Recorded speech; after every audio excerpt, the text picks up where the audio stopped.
Well, good evening, everyone. Ladies and gentlemen, my name is Christopher Sands. I'm Director of the Center for Canadian Studies here at Johns Hopkins SAIS. We are really fortunate, and I wish I could say it was a visionary. It's an ideal time to be hearing from Ian Brodie. It is an ideal time not only because Ian, in addition to being a distinguished academic, in a past life was Chief of Staff to a Prime Minister with a minority government. Right. He has a new book on the constraints on a prime minister, even in a majority in the Canadian system, something that is, for me, refreshingly counter to the mainstream view of Donald Savoy and others who've sort of argued a kind of dictatorship of the PMO. You run counter to that, and you not only make the argument, you make it very well and with real examples and some good data. So I would like to hear about you, about this book. I really enjoyed it. Any day of any week, but this week, it is particularly good to have you here. For those of you who don't know Ian's CV, which is long and takes a lot of reading, and I'm down to comic books sometimes, I can tell you that he did his PhD at McGill. He taught at Western Ontario University of Western Ontario. That's when you were there, yes. But they keep rearranging the words. Now different. And now is at the University of Calgary, part of the very strong team they have out west. So with that, let me turn it over to you, Ian, just to open up. Well, let me thank you for the generous introduction. Chris self-effacingly pretended that this was just a coincidence, but since Canada has a fixed election date legislation, when he asked me to come, he knew damn well it was going to be one week after election day. So don't let him get away with that. Look, I wrote the book. Let me talk for just a second about the book, and then we'll transition to current affairs. I wrote the book mostly for Canadians, but I hope that the book is understandable to Americans, based partly on my second great love, which is U.S. government, after my own. And I was here for 4 years, and I had Chris and others very generously spent an awful lot of time trying to explain to me in much more than the textbook detail what the hell goes on down here. As Chris said, the book comes at the end of, I would say, a 20-year cycle of high and low criticism of the position of the Canadian Prime Minister, verging on cynicism at times that the Prime Minister is a dictator. Okay, we have a strong executive model, no question about it. But once we go down the path of the Prime Minister as a dictator kind of mindset, then you get into this very difficult situation where you say, really, there's no constraints of any kind. You know, Trudeau was a strong prime minister, yes, but he was a dictator. Well, okay, maybe. Chrétien was a strong prime minister, and he had a more physical appetite for politics than Trudeau did. But you know, he was a dictator. Okay, and then kind of the apex of the phenomenon was Harper. Harper was just a dictator and a conservative, so doubly dictator. According to the Canadian academics. But then you go from there to really that saps our ability to even look at Canadian politics, right? If the Prime Minister is a dictator, the cabinet is dead. So why would you spend, for 100 years we had nice studies of cabinet government and the role of different cabinet ministers and cabinet decision-making process and how the Prime Minister would manage his cabinet ministers or her cabinet ministers in the case of short time. We're not going to do that anymore because cabinet is dead. Parliament. Once upon a time, we had studies of Parliament. We'd look at MPs and the legislative process and so on. No. If the Prime Minister is a dictator, Parliament is dead. So we don't need cabinet, dead, Parliament, dead, political parties. I've got all these studies about the internal operation of political parties and the life of political parties and how political parties unfold and the way political parties structure politics and manage ethnic divisions in Canada and so on and so forth. No, the Prime Minister is a dictator. Parties are dead. So cabinet's dead, Parliament's dead, parties are dead. And you start to generate this kind of 20 years of study of just the Prime Minister and 2 or 3 people around the Prime Minister. Now, I'm a good constitutionalist. I like to think I'm a good political liberal. We should be careful about those prime ministers and the 2 or 3 people they have around them because God knows what they can get up to. For sure, we should be cautious about that. But I thought that after 20 years of shrinking down our understanding of Canadian politics to being just one person and 2 or 3 faceless political staff around them, it just didn't jive with, once I was in the job as a secretary to the prince, suddenly the world looked more complicated. And I was sort of surprised at how much I didn't quite have anymore the muscle machinery to think about it anymore. So when I came back to the academic world, people say, what's it really like? Because in Canada, people don't go into politics and then go back to the university. Not like here, where people go in and out of the executive part. That's why you have this school, right? Yeah. We don't have that. and so it's kind of a black hole section of politics. And then once you're done, you go off into working for the Chinese or whatever you do when you retire from politics in Canada. And nobody, so this sort of rejuvenation of finally somebody who speaks the political science language. What goes on in there? I said, it's not what you think. And so the purpose of writing the book was, we got to this point where the slogan of Prime Minister trying to take out Mr. Chrétien, Mr. Chrétien's successor trying to take out Mr. Chrétien's criticism was, under Chrétien it's become just, the only thing you need to know in politics is who you know in the PMO. And if you have somebody in the PMO, you can do whatever the hell you want. And if you don't, you're dead.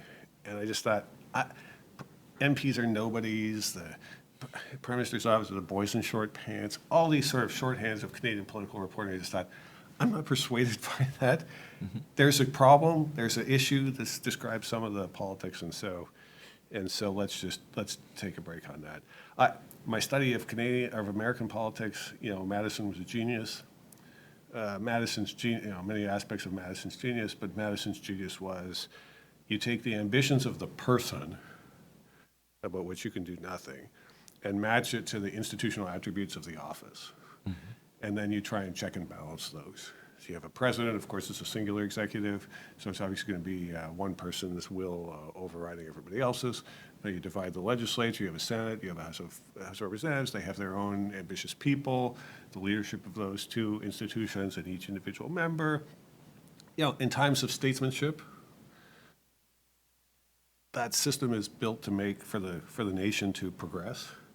And in times of lack of statesmanship, no comment on when that might have been recently, you have a set of checks and balances to stop the country from backsliding. We all get that, taught in Canada, taught in the United States. The equivalent in Canada is the machinery of government and opposition. The great political science journal in Britain is Government and Opposition. Those are the institutions to which we attach people's ambitions. It's not separation of powers between executive branch and legislature. It's not the bicameralism of the legislature. It's the sequence between government and opposition. It has the advantage of it assumes parties. Not always clear what Madison thought about how parties would operate in his checks and balances system of government. But in Canada, we were never under any illusions.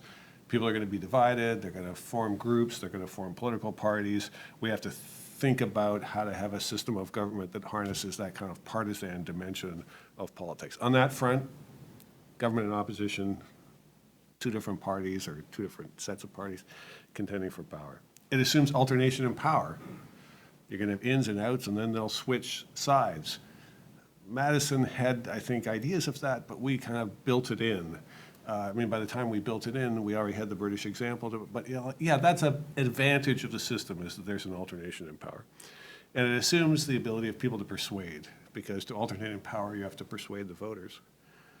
So Parliament I try to portray as we can talk about it as a legislative institution, we can talk about it as a representative institution, we can talk about it as oversight of the executive. Parliament is Canada's perpetual audition for power. Every time Parliament meets, every committee meeting, it's a division between government and opposition, and both sides are auditioning for the next election. It's not a perfect set of checks and balances by any means. It's not a perfect set of constraints on the Prime Minister's power, but it's as solid as we've been able to make it. It's not the American system, but really, the two countries with the great democratic systems that have got us so far in this world are on the two sides of the north part of North America, thank God. So would we rather have the American system or the Canadian system? The Canadian system is the one we have, and we've done okay on that. How's that? Well, it's a very modest conclusion, not too much patriotic chest beating. I like that. I have to say, what I liked about this book is it does really talk to both the Canadian political science tradition, but also you showed that you know a little bit of the U.S. Tradition. To what extent did you, when you were approaching this, see in the Prime Minister as dictator school an echo of the Imperial Presidency debate? Because that's certainly been something very dominant of late, going back to Nixon. Sure. Look, I think the Imperial Presidency or the overreaching Congress, or however you want to portray this sort of battle of the balance of powers in the United States ebbs and flows, but it's a constant issue because you guys are taught from whenever you start this stuff in grade 6 or whatever, that there's supposed to be checks and balances, and the balance is supposed to be a balance. We don't have that. So, Wilson was, I think, mistakenly attracted to the parliamentary system because once you had a prime minister, the prime minister could kind of steer the ship. There was a way of recognizing the general will of the people, or whatever you wanted to talk about. I assume he got that from somebody at Hopkins. Probably, yeah. I don't know, but I assume we got that from somewhere in here. And so the idea that the government, look, I talk about the four, after you spent 20 years as an academic political scientist, or whatever it was, 18 years, I end up in government on the first day, and government bureaucrat tells me something about political science I didn't know. And since it's Alex Himmelfarb, he's a sociologist, I thought, geez, here I'm getting taught by this sociologist, this is terrible. But the prime minister determines the budget policy of the government, and then the government either stands or falls on the budget. If you can't get your budget through the House of Commons, you got to make way for somebody else. The engine of the system is the prime minister's interest in deploying those financial resources of the government. What's the tax policy going to be? What's the spending policy? Are we going to borrow? We don't have this crazy system you guys have where there's a borrowing limit that's separate from the other. No, this is all packaged together. So we're going to spend, we're going to tax, and we're going to borrow. It's all one package. If the prime minister likes it, you run with it. Well, that's the engine of government. There's a foreign policy side to it, there's a federal provincial side to it, there's a parliamentary side to it, but at the core of it is the financial side of it. That's not a balanced relationship. Once the prime minister's in power, especially if the prime minister has a majority, there's going to be some constraints on his power, but he sets a budget. In my experience, there wasn't a lot of consultation, actually. Not a lot of fingers in that pie, but it is an overall picture. And so in times of crisis, this is where the parliamentary system comes to an advantage over the American system, with the greatest of respect to the American system. But it's not very sensitive as a result of that. So you're worried about the Imperial Presidency and overreach of Congress and now administrative state, or whatever, dark state, what is the deep state. Deep Sorry. state, yes. Yes. It's this idea that somehow the balance is fundamentally out of whack, right? That the president and Congress have some kind of equal role here. We don't have that. So the question is, does the configuration of power inside the executive and inside Parliament make sense for the purposes that we have to have of our system? So yes, that's in the back. I tried to read all the Imperial Presidency stuff. Frankly, I couldn't get through it all. There's so much that goes through every generation. But yes, at the end, checks and balances is balances. We don't quite have to. We're not as obsessed about the balance of power. One of the things, and you sort of touched on it there, if you have government and opposition in Britain and you have checks and balances in the U.S., any of us who've seen Yes Minister a few episodes think of it as civil service versus politician. Right. And you do talk a little bit about that, and the notion that Woodrow Wilson also gave us of a public administration versus political science and the way those two interact. Can you say something about that? Because I know Donald Savoy and others really are championing the civil service against the political side of the government. Is that how do you see them fitting in as a check or balance? Well, this is one of the problems we have, because we don't have, at no point do we have this exchange between the rest of the world and government, and then back. It's the way the United States has figured out how to make this work. Paradoxically, it makes us not very comfortable with politics in the academic world in Canada, right? Most academic political scientists are very frustrated by politics. They're there. As a colleague of mine said, yes, I'm a political scientist the way the oncologist studies cancer. I want to kill it. You know, it's when it metastasizes, it's bad, and we have to keep it under control because politics can kill the patient. I'm like, politics is how we keep the patient alive. Sorry, politics is the bloodstream of the operation. This is how we keep it going. But there is that kind of idea that, you know, Savoy's arguments about Parliament add up to about a quarter of a page in his first 8 books on the subject of the Prime Minister's power. It's like a bare reference to Parliament, a bare reference to political parties. And again, the idea that it's just a bunch of idiots in Parliament, political people that get in the way of the proper administration of a system of government, and the government that governs the best is the one that takes public service advice and just runs with it. For crying out loud, even the Liberals don't do that. So there is this kind of hostility towards politics. You know, the Prime Minister is a dictator school starts as a public administration concept in Canada. It starts with Savoy, starts with the late Peter O'Coin, who was a great student of public administration, and really, until he wrote his book on this particular subject, I thought of as a great, really a great Canadian political scientist, but a public administration scholar. You can see as sort of, I'm not really too sure I like the idea of elections and conflict and contest and accountability to the public and so forth. Why can't we just run this thing as a team of deputy ministers sitting together around the table in a yes minister sort of way? And, you know, maybe Wilson had the, maybe this is a problem with the Wilson administration, I don't know. But yeah, that is a constant challenge. And I don't think that part of the system of checks and balances in Canada, if you want, or checks on the Prime Minister's power, that we don't give much thought to that in Canada. It goes on completely in secret. There are no congressional hearings or anything to even let us peel back what's going on there. The documents come out from the archives 30 years after the fact, but they're so useless you don't really know what to make of them. This is a challenge of peeling back that part of the system of government. I'm not sure there's more to be done there. There's more to rethink about how that, you know, in an era where politics was divided on other lines, you can change parties and the public service continues on, no problem. In an era of populism and anti-elitism, you know, we don't have a landed aristocracy in Canada, despite the best efforts of the British to instill a system of landed aristocracy in Canada. That was a failure. And we don't really even have great families like the Clintons and the Bushes, just the Trudeaus, and that's it. And that's enough, I think, and or the Vanderbilts or whoever. And so, you know, as in Yes Minister, the public service, you know, wants to stand in for that elite. In an era of populism and anti-elite politics, we haven't come to the breaking point on that yet, but I suspect that that's coming. Yeah. I want to ask you about something else which we've seen more in British politics, and particularly over Brexit, but which we're seeing also in the U.S., which is the role of the judiciary as not so much a referee, but actually as another force to check the president, to try to fight against the autocratic executive. How do you see the judiciary in Canada playing into this mix? Well, this is my first academic specialty, and so I come from that. I come from the judicial process end of the profession. Look, I think the UK Supreme Court's decision to review the prerogative powers of the Queen to prorogue Parliament on the advice of the Prime Minister.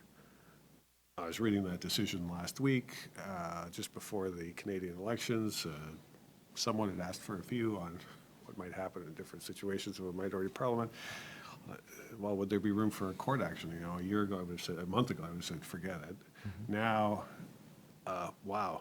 To pull back and ask the Queen to account for why she prorogued Parliament on the Prime Minister's advice in a judicial proceedings, I just find, as a Canadian, whatever problems we have with judicial activism or overly reaching courts and this, that, and the other thing, we never had anything like that.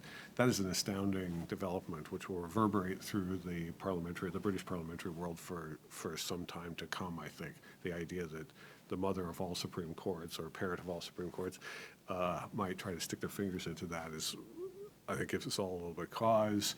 A lot of conversation in Canada about trying to think through what that means. we've had the idea that the courts are not a political branch in Canada for a very long time. Mr. Harper's encounters with Chief Justice of the Supreme Court and with the Supreme Court, I think, did some part to undo that for conservatives. And then Chief Justice McLaughlin, who just retired from the court, was out on her book tour because she's written memoirs, and had some extraordinarily disparaging things to say about Prime Minister Harper, compared him to her dog, and said that she was going to call the dog Harper so she could say, "Sit Harper, bad boy Harper," in a national print media interview. John Roberts, I hope I would advise him not to do that in his retirement. It was called like Dog Trump or whatever. I don't know. It's impossible. And so we haven't quite figured that out yet. We have powerful courts with a powerful charter of rights. Courts are very tightly tied into Quebec, English Canada, French Canada disputes, and increasingly tied into other disputes in Canadian politics. This is how we end up with gay marriage ahead of the United States. Series of court decisions in this regard. We haven't been able to wrap our heads around that politically in a partisan sense. The way the U.S. part of this is ugly. I get that. I get not everybody's happy about it. But it does, if you're going to wield political power, there has to be some kind of political conversation about it. And we haven't quite got that far yet. Well, you mentioned that it was a surprise to see a court reviewing the decision of the Queen to prorogue Parliament, but prorogation was a big issue Yes. in your day as well, in the Harper government. And Michael Jean was certainly asked, Yes. why are you doing this? Is this political? And so on and so forth. So it's at least questioned in the public domain, but she didn't get dragged in front of the court. No, I mean, I don't think anybody at the time had the idea that that would be reviewable in the courts. I mean, in fact, at the time, I left Mr. Harper's office in the middle of 2008. So his prorogation crisis was about 5 months after I left. The Prime Minister had called an election for the fall of 2008. He'd been re-elected with another minority government and had some very aggressive fiscal measures he was trying to put through in the teeth of the financial crisis that year. And so the three opposition parties formed quite a formal agreement to try to replace Mr. Harper under the rules of parliamentary government. That's a possibility. And so the issue gets, in order to get ahead of the vote where this would all have had consequences for him, Mr. Harper decided to stop the parliamentary session and start a new one at the beginning of 2009. Prorogations happen ordinarily every year in Canada. The Trudeau government has decided not to, but ordinarily every year, every August, there's a prorogation to start a new session of Parliament in the fall. That clears the parliamentary agenda and you start again from fresh. It's a symbolic way of saying everything we were worried about last year is up for grabs. We're going to start a new legislative agenda and drive towards a new budget. And so it's we're reconsidering our program of government. But using the prorogation to try to escape what was potentially a vote that could lead to a change of government was quite controversial at the time. If somebody had, during the course of that period, suggested to me there would be court action, or that somebody might go to court to try to have, in that case, the Governor General's decision refused, I would have thought they'd lost their minds. Like, there's no way that the courts are going to get involved in trying to review that sort of decision. In Michael Jean's case, the tradition, the Convention of the Constitution in Canada is that the Governor General must call Parliament and probe Parliament on the advice of a Prime Minister. If she doesn't like the Prime Minister's advice, she must find another Prime Minister to take responsibility for that decision. So she could, by taking Mr. Harper's advice and for recalling Parliament only a few weeks later, it wasn't like there was going to be a long period without Parliament in Canada. It was really just over the Christmas break, over a period when Parliament would have ordinarily been in recess anyway. So I think she avoided that. If there'd been the kind of timely decision of the sort that Johnson's effort to prorogue Parliament, there might have been a thought of going to court, but I would have had trouble. If somebody had asked me, even if I'd been on the other side, well, let's go to court. Are you out of your mind? There's no way. But now we don't know. Now the door's open, somebody will go through it. Yeah, now the door's open. I want to ask you about something which I realize the book, obviously you worked on it, you had to send it off to the publisher, and then it was out. So current events are unfair. Yes. Like, this is after your book, Yes, so it's not in the book, folks. But I thought about this issue of the limits on a prime minister in thinking about the SNC-Lavalin cases as we know it in terms of what we How does know it out unfold? here, particularly from Jody Wilson-Rayboul's testimony with Beverly McLaughlin at her side, Yes. talking about how the process went and how, eh, unpack that a little bit for me, because I think it does show some of the constraints of the Prime Minister, but couldn't the Prime Minister have called Cabinet and had this discussion internally and not had it in front of the press, or? Well, when the story first broke about what became the SNC-Lavalin story, it's for the Globe and Mail front page story back in February, my first reaction, and I said to the press at the time, Bob Fife, who broke the story, is a very good reporter and an excellent investigative reporter, but he has been known to get some things not always entirely right, or he gets a piece of the story. And, nothing against Bob, he's very good at what he does, but, we're all human. And so my first reaction was, there is no way this happened the way Fife is describing it. There is no way that the Prime Minister and the Prime Minister's senior advisors went to the Attorney General to try to squeeze her on a criminal prosecution. That is, it's written into the, Trudeau's and basically the same instructions that Mr. Harper sent to his, it's written instructions, right? Like we have, it's not just oral tradition. The little booklet about rules for how you govern yourself in cabinet, they've been issued since, I assume, since Confederation or something, I don't know. But Mr. Marnie issued them, Mr. Chrétien issued them, Mr. Martin issued them, and we issued them. They're on the website. You can take a look. It's not secret. Chapter, whatever it is, chapter 6, don't ever squeeze the Attorney General in a criminal matter. There's a long set of scandals in Canada, scandals in the UK. There's all sorts of technical terms that get thrown around here. But in the 1970s, it was an issue. In the middle 1970s, there was a prosecution of a journalist for Official Languages Act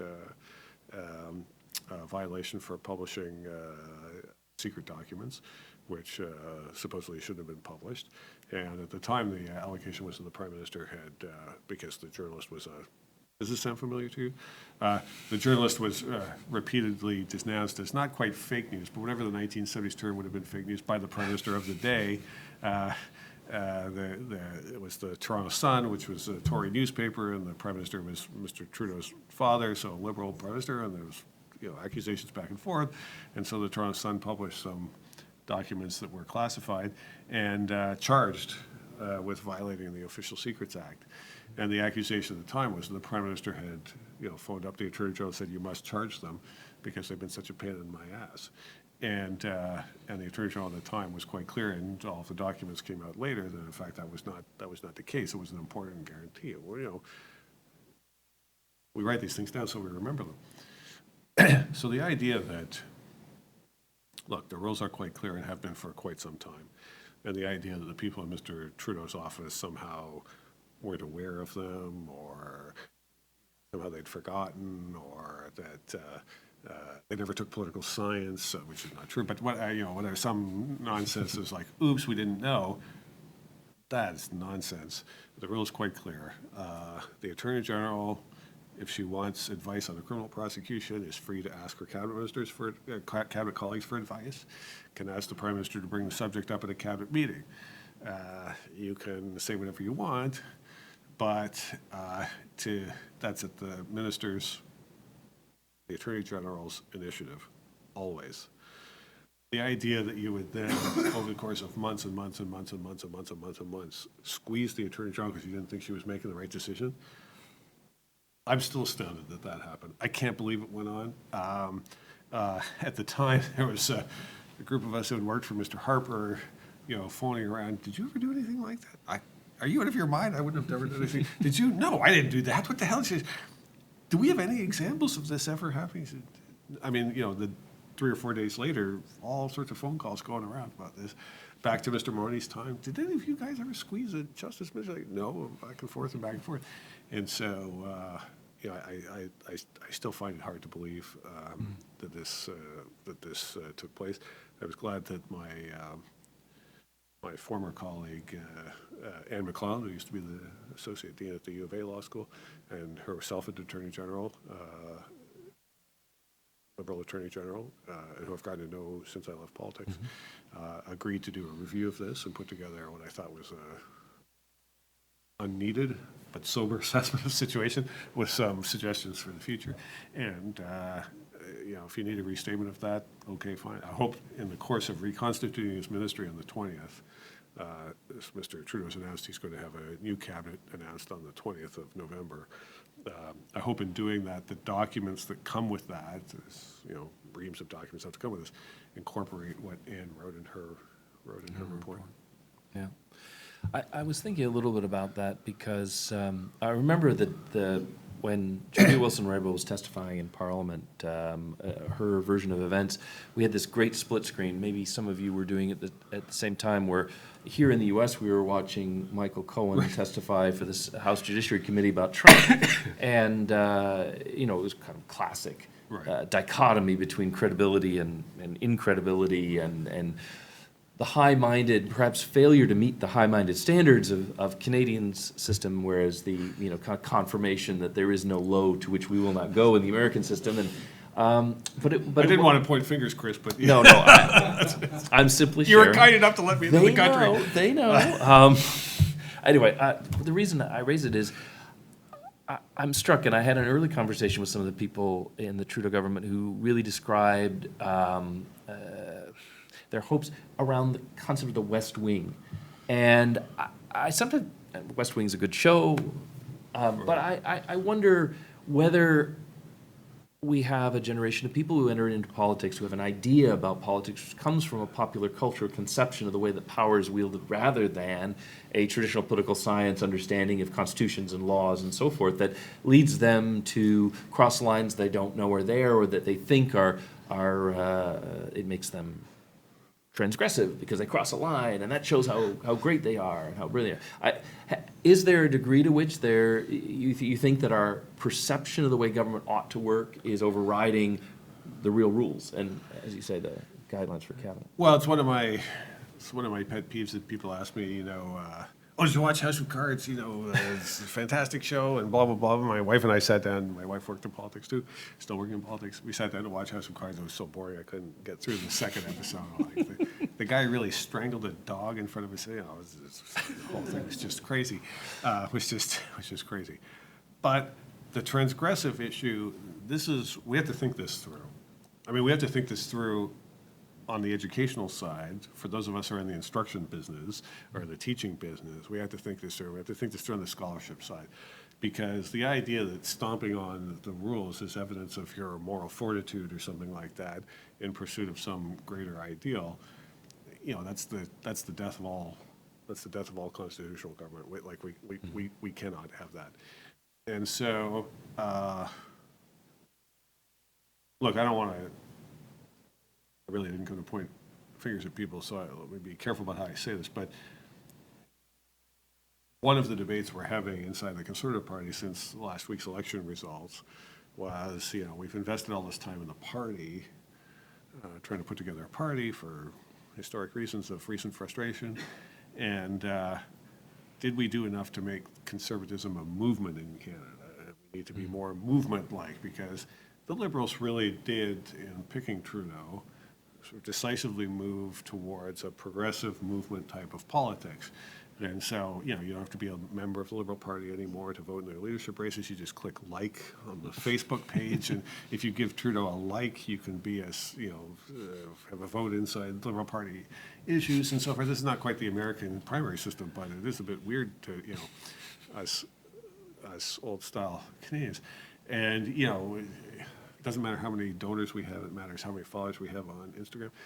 And we want to have a movement. They always try to portray him as actually physically moving. I mean, it's a deliberate effort, right? His former principal secretary, Jerry Butts, who he dealt with in government many times, he comes out of the environmental movement, right? His job before he came back into politics was with the World Wildlife Fund as part of the environmental movement.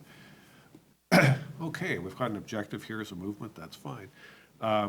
There's a difference between a movement and a party, and the reason why we dumb down some aspects of a movement in order to make them a party is to make them safe. Trump has a movement, and Trump's not a Republican Party operative. He's a movement guy who came and took over the party. Now the Democrats have to make some decisions about how much of a movement they're going to be. The idea that being transgressive just shows you how much you care about the objective. I'm not sure what that is for Trump. I have a better idea of what it is for the people trying to take over the Democrats. I understand what it is for the environmentalists in the Liberal Party. What is it if conservatism were to become a movement in Canada? I don't know what that would be. To be careful about that. We have to be careful about that. And I do think that the kind of confrontational politics of the House of Commons between government and opposition helps us keep that in mind. But the reach around parliamentary government and opposition, the special place of opposition, is to say, no, we're a movement and we have a higher calling here. Careful about that. And that might have been part of it. Makes me ask just maybe one more question, because I want to open it up to the group. And it's about whether this is something that you've observed happening at the federal level. Does it have an analog at the provincial level? Are provinces wrestling with the strong personality premier in that way? And I'm not pointing fingers at any particular one, but when you think of groups like the Parti Québécois, which is sort of a movement group, and we've had others before like that, is that something that is a challenge for Canadian government writ large, or is this an Ottawa thing? This is an Ottawa thing. I mean, at the provincial level, again, with the greatest respect to my provincial friends, outside of Quebec, and sometimes Ontario, despite the fact that provincial governments have these huge administrative apparatuses for healthcare and so forth, education, services, and so on, a very strong executive there goes unremarked. So, a premier of Ontario for the last 30 years has become a very strong position inside that provincial level of politics, and nobody paid any attention. There's points at which almost everybody in the governing caucus in Ontario would have been a member of cabinet as well. Look at these, caucuses of 60 people, and there's 52 cabinet ministers. So, that's the executive branch, ate the government caucus. And, it's starting to pay some attention to that. The challenge, I think, will be Quebec has worked its way out of this system. The separatist movement kind of worked its way through the body politic in Quebec. In Alberta, the new government in Alberta, named Conservative, but a disjuncture from earlier Conservative governments, not just legally, but politically in Alberta. The new Conservative government came into office last year, or earlier this year, with a distinctly taxpayers movement kind of taxpayers movement in the same way here, kind of a Grover Norquist kind of grassroots fiscal small government kind of anti-government waste movement to it. Jason Kenney, who's the new premier of Alberta, came out of the Canadian Taxpayers Federation that started in that movement, and a number of his people came with him through that process. On that side, it's the conservative side of the movement. Alberta's in a serious financial crisis, fiscal crisis at the moment. So that movement side will do him okay. Once we get through this fiscal crisis, he may not be around any longer. But can you continue to have that kind of movement? It's a right-wing movement, but a movement-oriented piece of it. Maxime Bernier, we haven't talked about him, but my dear friend Maxime, who tried to become conservative leader, then created his own political party, tried to make it a kind of a populist anti-immigration movement or more nationalistic movement. The nationalism, because of the Quebec situation, works differently in Canada, and he in any case was not the right messenger for that, so it tanked. For the time being, at least, that's off. Yep. I want to open it up to the audience. You've all been very patient listening to me ramble.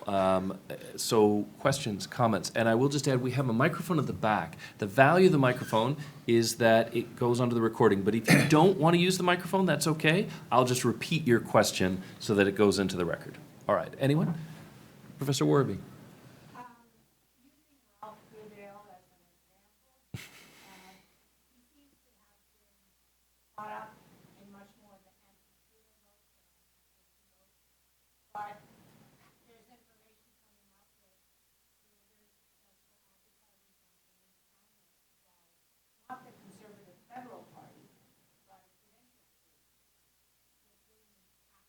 Yes.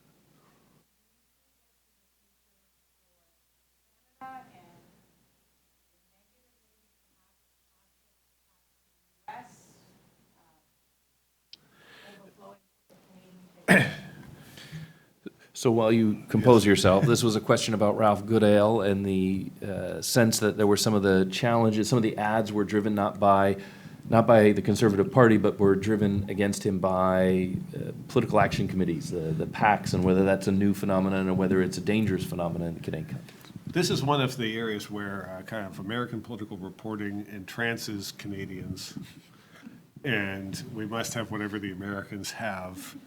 And in fairness to us, some American political consultants can find that they can get a business across, not a huge one because it's not a big market, but we'll just sell our wares across the Canada-U.S. border and say, see, we've got these things, you must have them too, so please figure out how to make PACs work. The PACs in Canada, the independent financial groups, during an election campaign are very strictly regulated in what they can spend. So we really do have the kind of parties first financing arrangement during the legal period of an election campaign, which in this case was 6 weeks. And so during that period, and now to a certain extent before the election is called, the amount of money that a PAC can spend is quite small. Can be effectively leveraged through some Facebook buys and so forth, but it's pretty limited. Up until this point, I would say, with greatest respect to all my friends in the business, the PACs have been used primarily in the conservative side of the spectrum, and primarily to try to keep the Conservative Party on the conservative end of the political spectrum, and the worry that the Conservative Party would, move too quickly towards the center of the political spectrum in the pursuit of power. So the use of the PACs was internal to the party. And in particular, I would say at the time when the oil industry in Western Canada was very worried about its own future, as it has been for the last couple of years, and still had a little bit of money to spend, why would I give money to the party when I could just start my own PAC and keep the Conservatives in line and bash the Liberals, and I don't really have to worry about, there's an industry that's developed around this in Canada. For better or for worse, there's nothing we're going to do about it, I don't think. But I do worry in this case, and to a certain extent I think this has happened in the United States, not so much that the PACs have diverted money from the parties. God knows the parties here have enough money for elections. I don't think I've heard anybody complain about lack of money. And, at least in the Conservative Party, we've got, you have an election tomorrow. I think the Conservative Party could have an election tomorrow. There's enough money floating around in the parties. It's not that. The idea that the action has moved away from the battle of ideas towards the battle of online mobilization. And there's a place for that. I'm not dismissing that entirely. But when you start to see the big think tanks turning themselves into PACs in order to mobilize online support for this position, that position, or the other position, the idea that the think tank has to be in the partisan fray as well as in the battle of ideas. It happened in Canada, we're not quite that far, or it happened in the United States, we're not quite that far in Canada, but I see that emerging. In Canada, I think the money outside the party, but in the conservative area, has sort of given up on the battle of ideas. That's not, there's been a stampede towards, now I'll have my PAC. I've got $1 million to spend in this, and instead of commissioning some ideas, I'm going to go for a PAC because I can get 250,000 Facebook likes, and somehow that will defeat, Ralph Goodale. Yeah, okay. I think post this election and post the departure of Goodale, it's time, on the conservative side of the spectrum anyway in Canada, we have to think again about this sort of PAC mania. Let's be careful about that, because the Conservative Party did not lose last week's election through a failure to mobilize the Conservative base. The Conservative base showed up. That's why Mr. Scheer won the more popular vote count. The problem is not that. The problem is we had a deficiency of some ideas about how to run this campaign, a campaign of extremely small ideas. Let's think again about maybe it's that parade, that massive parade to PACs was overdone. We need to think about that again. And I see some of the think tanks around town here struggling with the same issue. I do appreciate the PAC mania reference. That's very nice. Yes. Well done. Other questions? Professor Duran.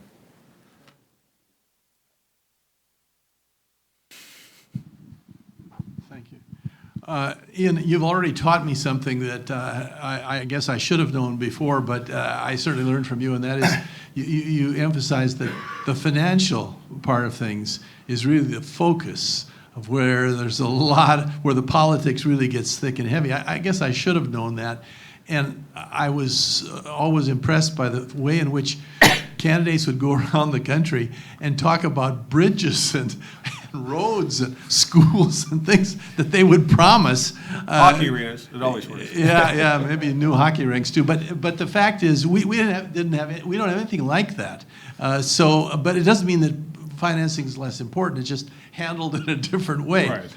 But my question to you is this: since Chris has already asked about Mr. Prime Minister, that was my real question. If that's how realistic that is. You know, 101, Canadian Studies 101 taught here in the United States, something like this. We say, well, the United States has this system where the Congress sort of balances the executive branch, but in Canada, they have this very interesting situation where the provinces balance the executive branch or the federal government. You know, is that just nonsense? Or is there some truth in it? Or where do first ministers' conferences do anything in most periods? What can you tell us? Give us the secrets of there. What's the secret? Well, Doug, thank you for the question. The idea that I might have taught you something today, I find sobering, since I've learned from you over the years. Federalism in Canada works differently, in part because of just the scale, right? Like you guys have got 50 states, so you get the governors around the table. Nothing meaningful is going to happen in a room with 50 people. Whereas we have 10 premiers and a prime minister, and so just by sheer scale of the numbers, you know, they're going to have dinner together around a table not much bigger than this. Stuff's going to happen, and things will come out of it, for better or for worse. And you have to deal with those folks because one of them is, you know, from the province that's mostly French Canadian, and most of the French Canadians live in that guy's province or woman's province, and so, you know, that province, you got to approach that chair with caution. That's right. That's right. Well, now that more recently has made a difference. That said, you know, a meeting of the prime minister and the premiers only happens if the prime minister wants it to happen. And let me tell you, no prime minister wants it to happen unless they really, really, really, really need one. And so, in the most of the time, you can make do without them. Mr. Harper famously had very few of these meetings. Previous prime ministers have had many more of them because they were in a needier situation, I think, or whatever. Mr. Harper had relatively few of them. And so the idea that the provinces as a group can be a meaningful check on the federal government's power is just nonsense. There are, you know, points of cooperation, points of contention, but in no way do they substitute for the U.S. Senate or Congress. Is, oh, you know, it's not. That's not close. A prime minister who has a premier has a province behind him or behind her can certainly get a lot of attention to those issues. If they can, but again, it depends on them being able to manipulate the Ottawa situation carefully. The most difficult one I had was real aficionados with Canadian politics. We had Danny Williams was a very colorful premier of Newfoundland. He really, I mean, I think he was not a fantastic administrator of the province's strengths and weaknesses, but he was very good at picking fights with the prime minister. Picked a fight with my boss. I was there for the fight. It was it was the most unpleasant half hour I spent in government. I thought other people were capable of a lot of profane words in the space of half an hour, but Mr. Williams was really sets a recent record in my life for his kind of, you know, you got to meet the prime minister. Even very self-assured premiers are usually pretty polite, deferential. This is going to be a discussion, blah, blah, blah. No, that was not the case. Mr. Williams, and I don't think that turned out very well for him or for his province. It was a big missed opportunity, and I hated it. Mm-hmm. But the idea that he was in some sense a check. We had 3 MPs in Newfoundland. He threatened to defeat them, promised to defeat them, and since he made that promise, no Conservatives have ever been elected in the province of Newfoundland. Yes, that's a problem, but, Newfoundland does not have 3 MPs. You need 170 to form a majority these days. It's terrible what happened, and I regret it to this day, but that's not is that a check? No. Other questions? Jonathan? Don't know how long I can keep calling him by name, but so far so good. Thank you. My name is Jonathan. I'm from Vancouver, student here. Just a question on Trans Mountain. Yes. Trudeau has made it quite clear that that's going to get built at some point. I think he said recently he'd like to see it done in the next couple of years. Right. But at the same point, he lost all of his seats in Alberta, is historically more unpopular there than he's been in a long time, I think. How do you see that issue playing out? So this is a longstanding problem in Canadian politics, and a very longstanding problem for Alberta, made worse by the United States recently. Alberta has a huge amount of oil, depending on whose numbers you believe, second, third, or fourth largest oil reserves in the world, but not close to seawater. And in the past world, where the United States was an omnivorous consumer of petroleum product, that's okay. You could just build a pipeline from Alberta, cross this into Montana, you ship it across the United States. There won't be a constant buyer in the United States. I mean, I dealt with the Bush administration on this. Vice President Cheney was very clear.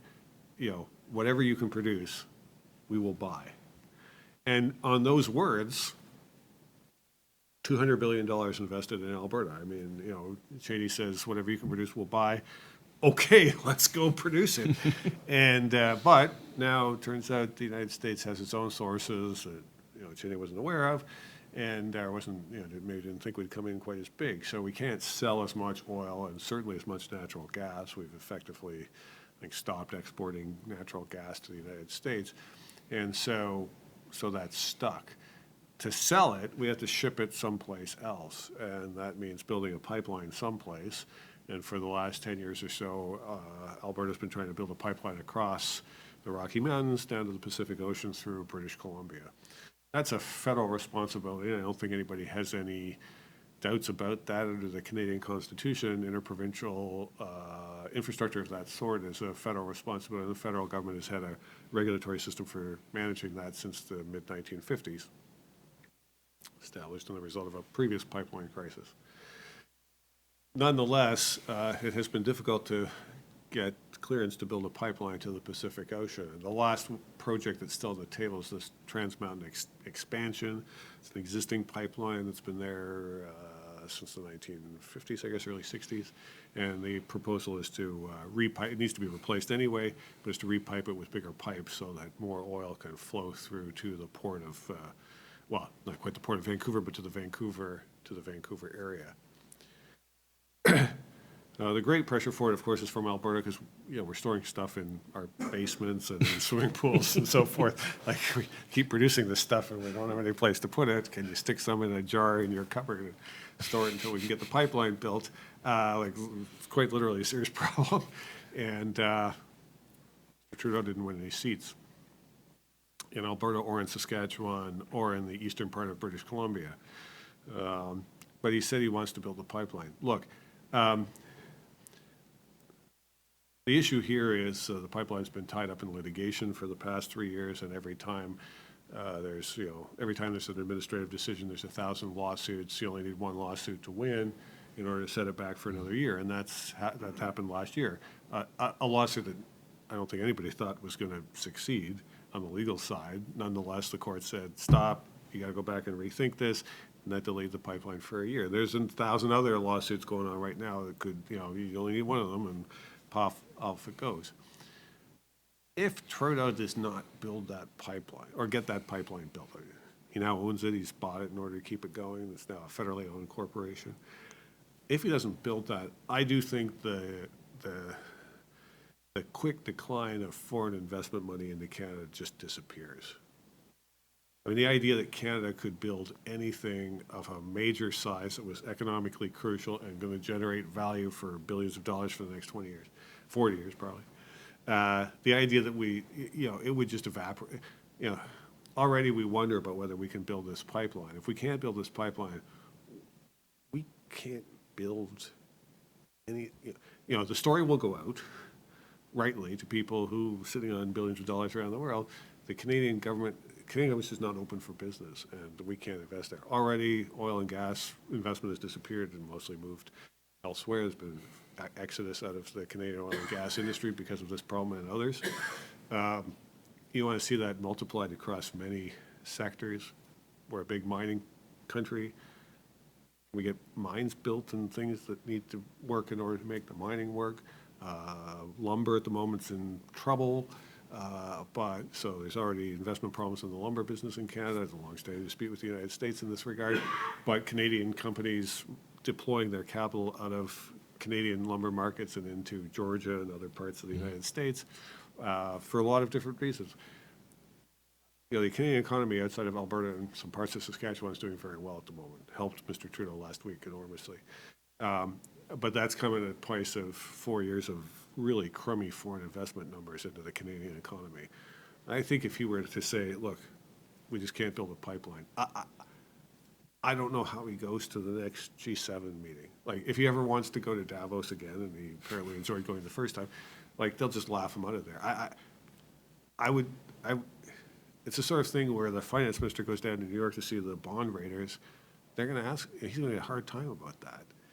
So I think their back is up against the wall now. I think they have to deliver it not for domestic seat count reasons, but for the credibility of their economic program. And I feel I've been critical of him. I will continue to be critical of him, but in that regard, I'm not here to dump on him. He's backed himself into a corner, and now I don't feel bad for him, but I think I can feel the heat that's on him to deliver on this thing. Yeah. I have several good questions. What I'm going to do is I'm going to go around this way. So Taylor, Michael, Peter, and then Justin. Is that it? Did I get everybody? Oh, sorry. Taylor, Kelly, Michael, Peter, There you go. Justin. Jeez. Here till midnight. So that's good. Yeah. Excellent work on the names there, Professor. Yes. I want to get your take on what the future of the Conservative Party looks like in Canada. So in the last election, their strategy really seemed to be, let's just be slightly less liberal than the Liberals, save for maybe on an issue like the carbon tax. And then let's hope the Trudeau scandals give us a few votes, the NDP is strong, and the Bloc is strong, and we'll get in that way. But what really seems to be missing from that is a cohesive vision on what the Conservative Party sees for Canada, or something like an underlying philosophy. And you've somewhat talked about this in terms of whether there needs to be a conservative movement. If there is to be such a movement, what do you think, at least from a basic sort of perspective, should such a movement look like, where the Conservative Party's not trying to win its 35% of the vote and then hope that the Liberals do not too well, but that they're trying to win 50+1? What do you think that would look like? The campaign I was most seniorly involved in, is that the right word? Seniorly? Yeah. Seniorly involved at the most senior level, was the 2006 campaign. We ran on the slogan, Stand Up for Canada. It was a Canadian values effort to kind of, we're not here for this 35%. Stand Up for Canada is for the whole country. Now, of course, understand it's politics. We're not going to get to 100%. But the objective was to say, this is a Canadian position we're taking here against governments that's out of touch. This time was not that kind of campaign. Look, you guys have the same issue here. Everybody has the same issue. 30 years ago, you had, or at least in Canada, we had two television networks in English and a couple of newspaper chains, so the Canadian Press, wire service that supplied Ottawa news to everybody, and a couple of radio chains here and there, more plurality in the radio stuff. But for the big TV and the big newspaper stuff, it was a pretty tightly controlled operation, partly because we have odd cross subsidies for English and French in Canada, so the broadcast system is highly regulated in order to allow us to skim off some of the money on regional play. It just is what it's a strange cross subsidy. It's a very complicated system. I admire the people who put it together, even as I damn them every day. But so I had this very tight media operation. Now we run elections with 150,000 channels, right? Instagram influencer. What the hell is that? Instagram influencer. Oh my goodness! And so I had to ask my daughter, "What is an Instagram influencer?" Well, this French bulldog. Or yeah, something. yes. And so I Pug. said, "Well, this lipstick I use, I found it from an Instagram influencer that I follow." And I'm like, "What? Oh my goodness!" Oh. And so I think the turning point in the last part of the last campaign, 2 weeks ago, 10 days ago, when President Obama endorsed Mr. Trudeau's re-election against the NDP, the other more progressive, arguably more progressive party. At that point, there was a competition on the left side of the political spectrum between the Liberals and the NDP and the Green Party for kind of progressive votes. And President Obama, instance of foreign election interference, Yes. but not the Russians, said, no, progressives should vote for Mr. Trudeau. That's it. It's over. The international progressive movement has spoken. And then Ryan Reynolds tweeted for him, too. So, Reynolds and Obama, wow. That's a nice lineup. So in this era of 150,000 channels, how do you come up with that bigger picture? What also has changed is now instead of skewed old electorate, we have this kind of bimodal electorate, right? So we have baby boomers who are well past the point where they want vision in their lives. I mean that sort of seriously. They're like, yes, I'm 70 now or whatever, just protect my pension and my health insurance benefit, my health insurance program until I'm gone. Really, that's an overwhelming concern, and for some of them, it's a really serious concern. Both parties made plays for low-income seniors in this campaign, and for good reasons. And now we have, but the bigger piece of the electorate, or almost the bigger piece of the electorate now, is a millennial generation that's not really interested in that sort of thing. And vision, is that their thing? Authenticity, what? I don't think we figured that out quite yet. Trudeau had figured it out for the 2015 election and wrote it to a big majority. He seems to have lost it this time. We don't quite have all the age demographics that have to be polled in Canada because we don't keep good turnout records, so we won't have good data, but we'll have approximations of what the turnout looked like for him there.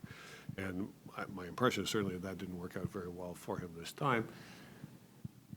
But that's, talking about millennials now moving towards 40. Some of them have kids, I've heard, and jobs maybe. Yeah, I think they've moved out of their parents' basements or whatever the character is. And do they become conservatives? Doesn't look like that. Not quite conservatives of the sort that we've been used to dealing over the last couple of years. And that's a challenge that we have our own reconsideration of that to go on. I think Mr. Scheer, I won't talk about his leadership here because it's too early, but regardless of whether he gets another kick of the can or at some point he'll retire.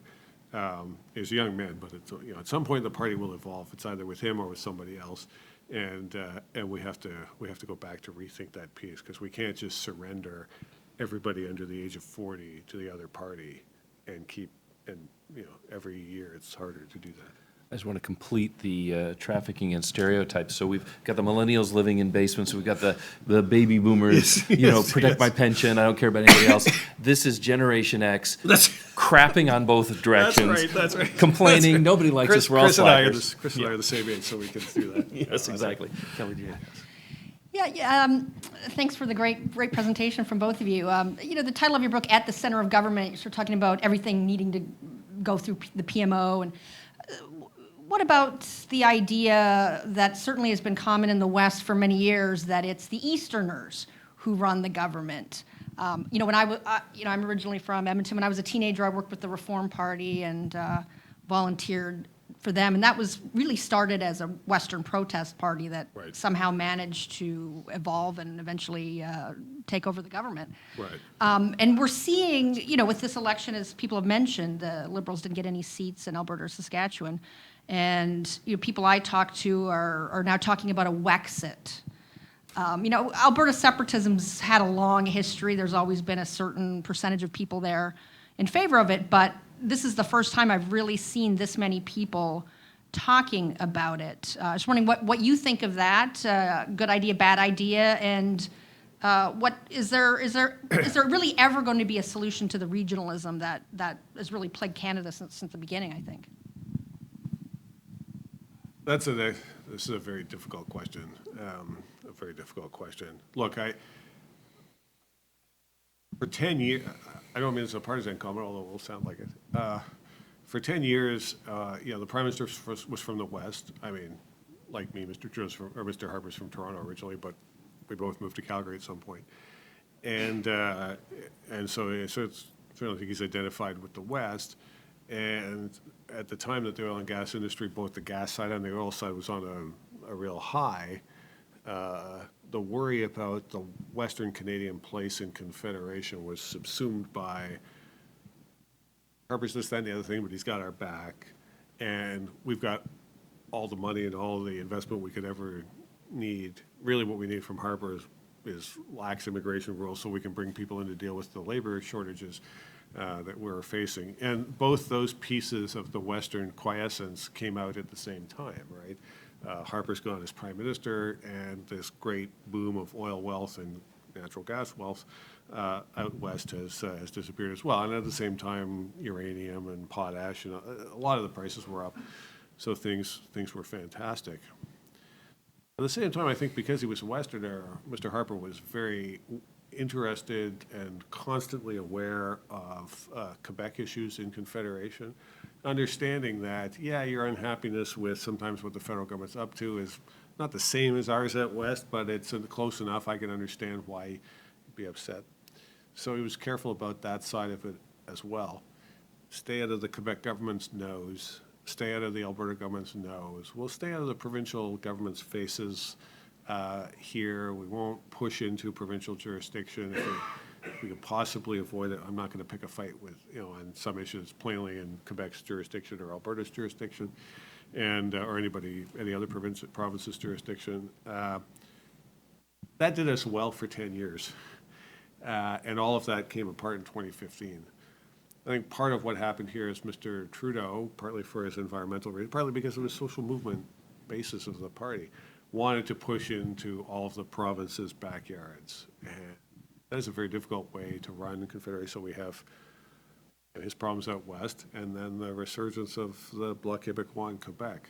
I really thought in 2015 the Bloc Québécois was, I wasn't quite saying the last rights of the Bloc Québécois, but the PQ, the Provincial Separatist Party in Quebec, seemed to be not on a path to death, but on a path to reinvention as something other than a separatist party. The Bloc Québécois really sort of tried to reinvent itself as something other than a separatist party. If the resurgence of the Bloc is driven by the kind of ethno-nationalist Quebec stuff that's going on right now with these bills about, you can't wear a veil if you're going to be in a teaching situation or a police situation and so forth. If that's what's driving the Bloc, that's not a separatist threat, but it is a nationalist movement inside Canada. Look, that's going to be difficult to manage, but I think we can work around that. If Trudeau's overreach has created a bigger problem than that, this is 20 years to put this back in the bottle. And I hope he hasn't got us back into that, because it's difficult to put it away. Michael? Just two quick questions. One was you talked about how PAC mania in Canada has kind of been held back by the Canada Elections Act, Right. but the pre-writ spending only applies. The writ spending only applies in the writ, right? And before the writ is dropped, there's basically no election control on PACs, and also very little transparency and disclosure spending, right? So I was curious why you thought that it's the law holding the PACs back in Canada rather than just a sort of cultural thing. And then as a sort of quick follow-up question to that, it seems like your book is kind of predicated upon a general sense that academia in Canada has gotten the picture on the executive horribly wrong. And I was curious if you think it's part of a larger problem that political science academia in Canada just doesn't understand politics at all. which, to be fair, I was a boy in short pants. I went through McGill. My experience was my McGill political science teachers had no understanding whatsoever of what went on and on Parliament Hill. And maybe I'm a little biased, but perhaps you can redeem political science mind. Well, let me try to let me first of all, in the PACs situation, yes. I mean, for the Americans in the audience, unlike in the United States, in Canada, elections get called. They don't just happen. And so an election has a definitive start and a definitive conclusion in law. And the most rigid regulation of campaign spending, at least, is during this period of the election, what sometimes referred to as the writ period in Canada, the legal period between when an election is called and when the election ends. And for PACs as well, the most rigid regulation for their spending is during the same period. That said, if you can't spend money during that election period, you can spend a lot of money in between elections. There's a limit to how useful it's going to be. And it's to say it's not there's ways of engineering your PAC activities so they can have influence during the election on the election outcome. But I think this is part of the explanation why PACs have been kind of intra-party, trying to anchor the party from moving this way, that way, or the other way, rather than party against party competition. Because party during party competition, it's hard to spend money during that time. So it's possible that the PACs have been, you know, if you want to see them as not part of the electoral competition, but as part of the competition within the parties, you know, they've had success in that regard. I think, I mean, they certainly spend freely in between elections, and they can move views in that regard. But I think that is if you can't spend during the election, especially when an election moves 50 seats, 60 seats, maybe 10 points of public opinion move during the election. If you can't spend as part of that, boy, you got your hands tied. There is a real limit to how much influence you can have on the election. On the issue of vindicating political science, well, look, yes, is a decisive advantage of the American system of government over and above the way we run the public service in the executive branch in Canada, that people can move in and out of government every 4 years or every 8 years in the United States. And when their party's not in power, they got to find something else to do, and that means they may have to go to a law school or whatever, a school of public policy or whatever, sometimes I guess, without having to move from D.C. And so that gives American political science just a different, and American economics, a different flavor, a different closeness to the ins and outs of battle. It's true for our media too, by the way, right? So you look at the number of reporters who go into an administration and then come back out and join whatever network, all of them, or newspapers or whatever. I mean, they salt through the rest of the reporting system, and as a result, bring that government experience to the reporting side. And that makes them, I think, better reporters. Or if not better reporters, they at least have an idea of what, you know, how does this work inside? What does this work inside? So there was a political dispute at the end of the Harper government about a friend of mine who had got himself into a lot of trouble, and he had had a secret security clearance. How could he get a secret security clearance? And there was a media boomlet of reporting about Bruce Carson got a secret security clearance. How is that possible? Blah, blah, blah, blah, blah, blah, blah. And I had to go around, you know, on background, phone around to reporters who should have known how the security clearance, and in the United States, they would have turned to somebody who'd been at the Defense Department or whatever and said, what does this mean? How does the security clearance process work? And every news reporting organization in the country would have had somebody who, you know, you don't think about this. This isn't an area where you specialize, but they said, does this make sense? Oh yeah, that's how that works. They go around and to persuade reporters, this is how the security clearance system works in the Canadian government. It's no big deal. It has secret security clearance. And that's difficult. It's difficult for political science as well. And it's partly why I think, you know, Canadian political science trends towards the political theory, political philosophy, international politics, global theoretical approaches and so forth, and there isn't that much on the institution side. But there's a new generation coming up of people who have had experience in politics. Alex Marland at Memorial, who has some very good books on the subject, had a brief career in politics. Anna Esselman at Waterloo, I was involved in her PhD program years ago. She comes out of provincial politics in Ontario, much better. Paul Wilson at Carleton University. There's more and more people who have a little bit of experience on the other side who are taking academics as a career after that. And I think that will improve our political science over time. And I'm happy to refer that they all had a pretty good reaction to the book, by the way. So Oh, excellent, excellent. Peter?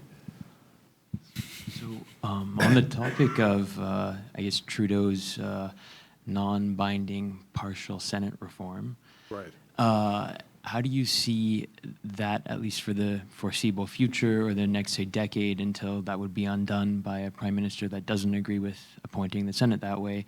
How do you see that impacting, I guess, the power of the prime minister, of the sitting government, and particularly in a minority government situation? And then a follow-up, just because Wexit came up. Is there perhaps a more nuanced view to kind of pipelines, resource development, the West, Ottawa?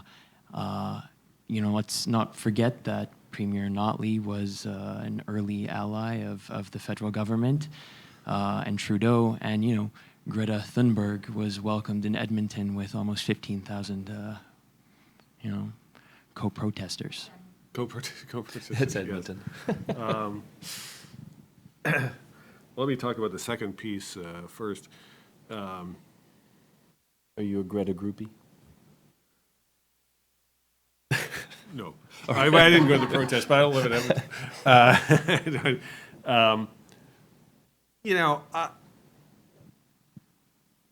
I think the big dispute on the environment side, on the climate side over the last 4 years was over the carbon tax.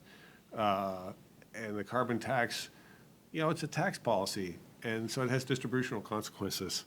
And the distributional consequences I thought were insane for a political system, right? Like, you're going to take a piece of chalk on a map and take a circle right around Toronto and right around Montreal. And so every commuter that's, within, not a bus distance of Toronto, but, close enough to drive, every household in all 48 or so ridings that you're touching with that piece of chalk, the carbon tax is taking a piece out of their pocket, every time they fill up at the gas station, and this is insane. There's no way this works politically. That's the target of the carbon tax. Now, it's proven wrong. It turns out that most of those folks voted Liberal in this election campaign. So maybe it's not such a big deal. I think I was wrong about that. I have other substantive issues with the carbon tax, but on the political side, it turns out the coalition was more sustainable than I thought it would be. And I've had to go back and rethink that, which is probably why I've been off Twitter for a week. I'm going to think about that for a bit before I go put myself on the record about it. I haven't finished thinking it through yet. So on that side, I think, the election has determined that the carbon tax is going to be around. There's some court challenges pending in this regard, but, I can't see the Supreme Court striking down the federal carbon tax structure the way that it's been designed. And, when I was in government, we had a long, hard look at a carbon tax as well, and decided not to go for it, but I'm aware of the legal issues that arise here. I think they designed it carefully. We'll see. It'll be another $5 million of legal fees in another year before we find that out. But I think if I had to bet, I'd bet, there's no way the Supreme Court is going to strike down the carbon tax. So it's going to be around. Not much we're going to do about that. So what's the design of the carbon tax in the future? I think there's room to discuss that now. And I think the Conservatives have to think through what their position is on the design, rather than just saying no carbon tax, to think through what does the design of that look like? What's the distributional consequences of that between the provinces and between different industry segments? The Liberals have made some tough decisions in that regard, not all of which I think, should go without some examination. They've given exemptions and output-based formulas to make sure that industry can still export from Canada despite the cost on the input side of the carbon tax. Well, there'll be a discussion about that, I think. I think it will take probably 6 months before we turn our mind to that, or maybe a year. But we say, okay, the carbon tax is here. Now what? Just think about that. Thunberg's reception in Alberta is not a surprise to me because I think part of what has grated in Alberta is this idea that somehow Alberta is an environmental catastrophe of the first order, and that oil and gas exploitation in Alberta goes on without any regard to its environmental destruction, which I think that's just not true.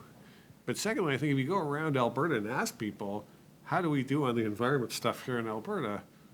It's not just that, those people are always trying to be, no, there's a pride about environmental preservation and protection and climate sensitivity in Alberta that sometimes gets lost in the discussion.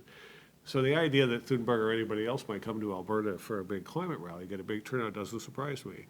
Not all of the Alberta environmentalists are big on the climate stuff. Some of it's more land preservation. There's national parks, there's land use issues, there's water issues and so forth. There's a lot of complex environmental challenges in the province, but the level of kind of awareness of this is extremely high.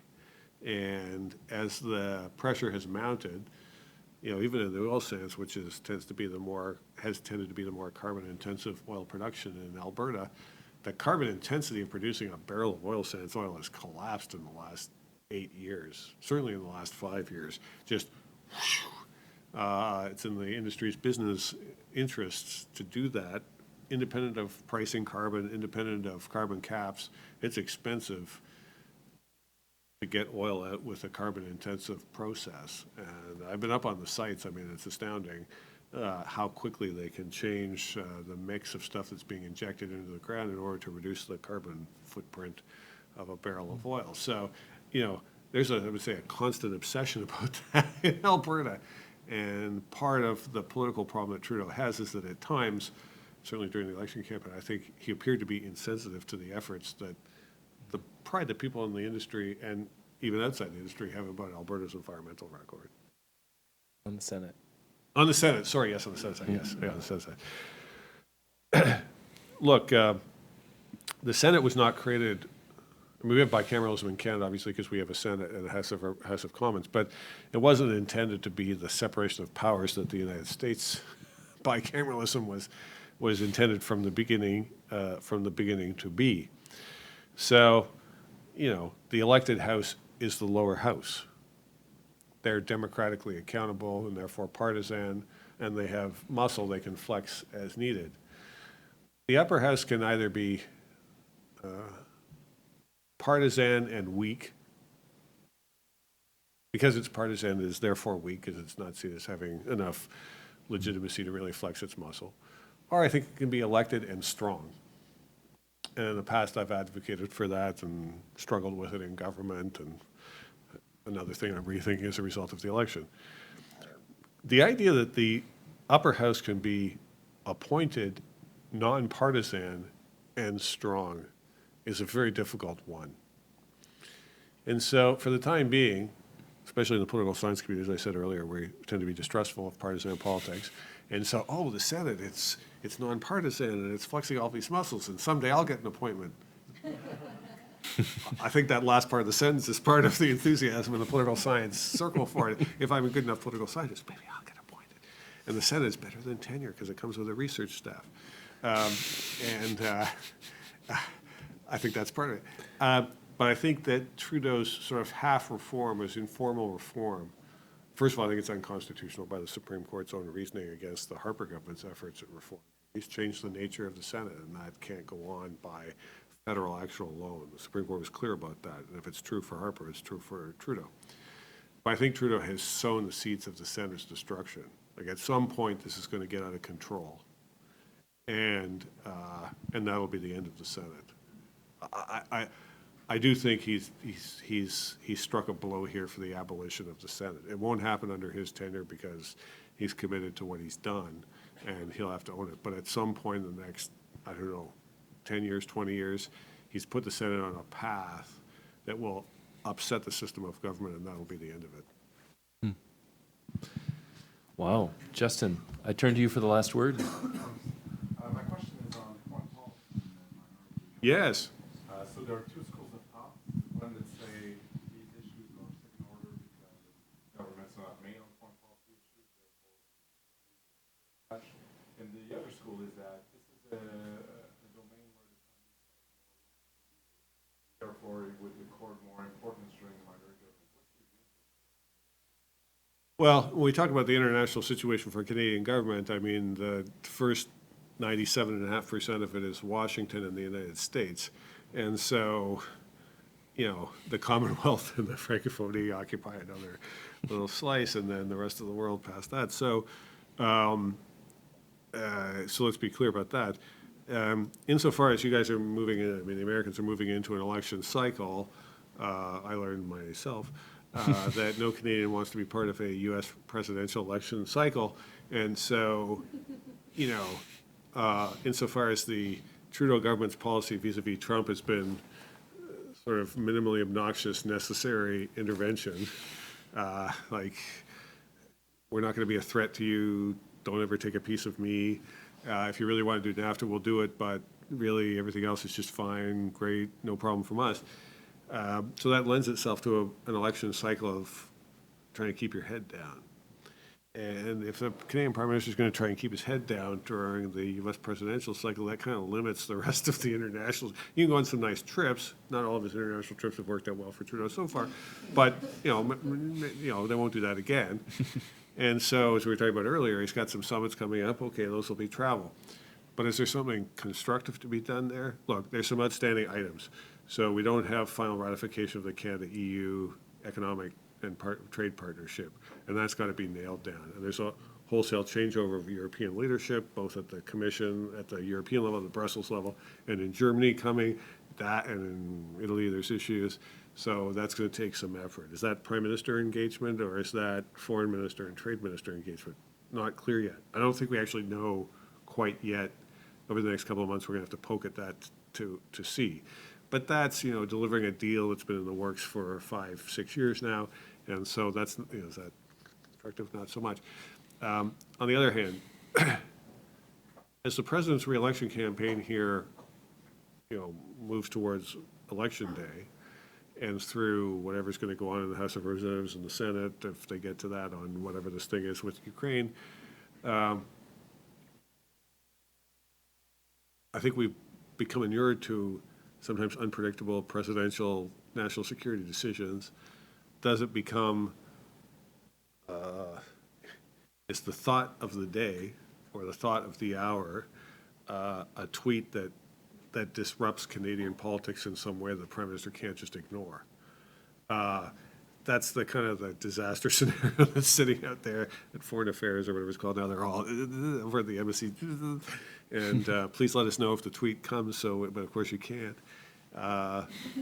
Earlier this year, Secretary Pompeo and the Navy Secretary both made really extraordinarily aggressive remarks about the Northwest Passage and Canada's claims in the Northwest Passage. I have to say I was flabbergasted by what they said.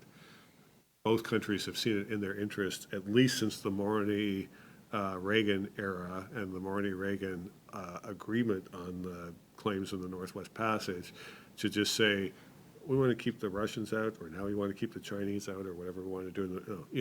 Let's just sort this out between the two of us, because we'd like to co-manage this arrangement and keep everybody out of that channel. And I thought that was in Canada's interest. I had active discussions with the Bush administration about this in government.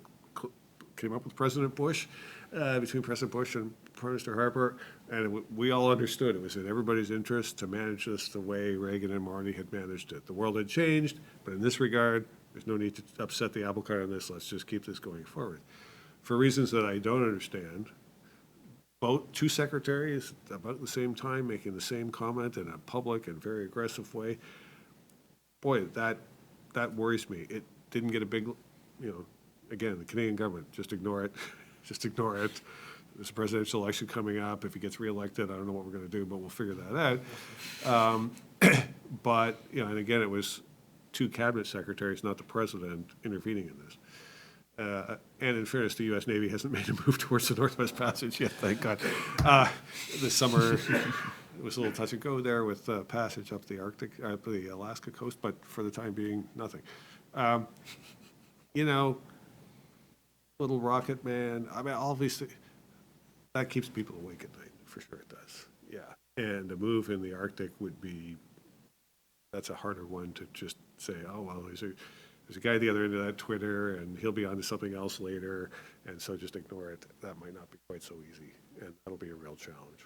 That'll be a real challenge, because that's not some overseas issue with responsibility to protect or landmine treaty that's, way over on the other side of the world. That's not some aid issue that affects some other part of the world. That's in our front yard.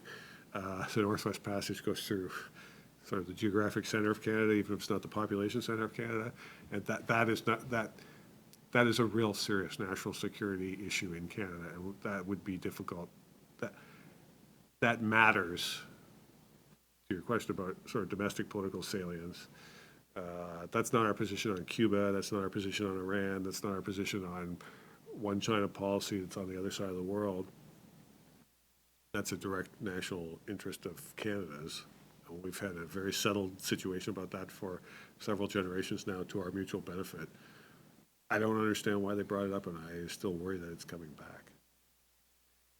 Well, you've really done a tour de force, How's that? Ian, because you've walked us through provincial politics, national politics, political science, public administration, U.S. comparisons, and now you've given us a reason not to sleep at night. So, really, But that's the vitality of the faculty and student body at SAIS, that we had to survey all these questions. absolutely true. We have the best audiences anywhere, and that's what draws the best speakers, and Great. you're certainly one of them. Happy to come. Thank you Happy very to much come. for Good. coming. Thanks for Thank having you me, all Chris. for coming. Thanks for having me.